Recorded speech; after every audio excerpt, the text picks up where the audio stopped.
Girls, Mr. Anderson here. So we're going to keep working on some of our soccer skills. So we're going to do some kind of basic footwork, some toe taps, some side-to-side kicks, but we're going to work on just getting used to the object or ball that we have. So what I want you to do is you can find a soccer ball, you can find a ball like this, it could be a smaller ball, it could be a pair of socks, anything that you can really kind of kick back forth that can roll. So even if it's a small stuffed animal that you have, if you could able to slide it on a floor, so if you're on a carpet or if you're on a flat surface like I am that's slick, you still could use a stuffed animal to do your footwork and our practice skills. So have your object, and we're going to work on first, put that object on the ground in front of you, and we're going to work on just some simple toe taps. So what I want you to do, boys and girls, is have your object on the floor, and we're going to work on just tapping it back and forth with our feet. So back and forth,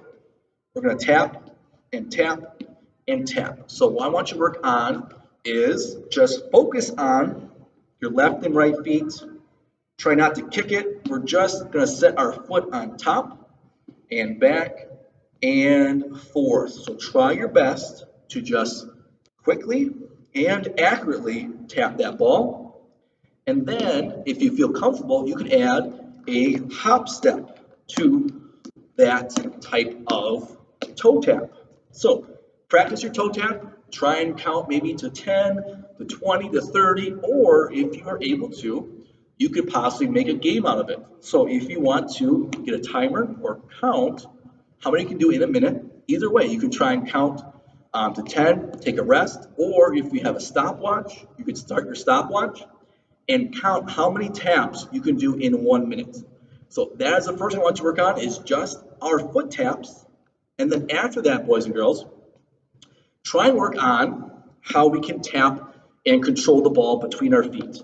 So I want you to just tap, tap, tap it back and forth with our feet. So tap and send it back and forth to our feet. So keep practicing. Try your best to control the object and tap it back and forth with your object. So practice that. Maybe try going faster and faster every time, but be careful, be accurate. Next thing I want you to work on is also the tap, tap, and then stop the ball. Tap it back, stop the ball. Tap it back and stop your ball. So work on the skill of sending it back and forth, but if you want to stop it, secure it, then send it back. Step on the ball, send it back. Do your best to practice that right now, boys and girls. And after we are done, or take a few times, maybe do 10, 20 in a row, try and see how accurate you can be. Next thing I think I want us to work on, or next thing to work on is you're going to need 2 pieces of paper. So what I want you to do, boys and girls, is set your papers maybe about 4, 5, 6 steps apart. And we're going to work on our dribbling. So what I want you to do is to try and first dribble around the paper. So dribble around. Keep the ball under control and dribble around the papers. So dribble around. Practice our skills. Okay, then stop our ball. So after you feel comfortable doing a big oval, we're going to try and do a figure 8. So you're going to dribble, dribble, dribble. And then this time, you're going to go around and through the center. So figure 8. Dribble, dribble, dribble. And dribble around, back and forth. Keep it going. Try your best. You keep under control and dribble your ball around and then do a figure 8 around your cards. So you can use 2 pieces of paper, you could use 2 flat books, you could use anything else that you can lay flat, a folder, anything like that will be just fine.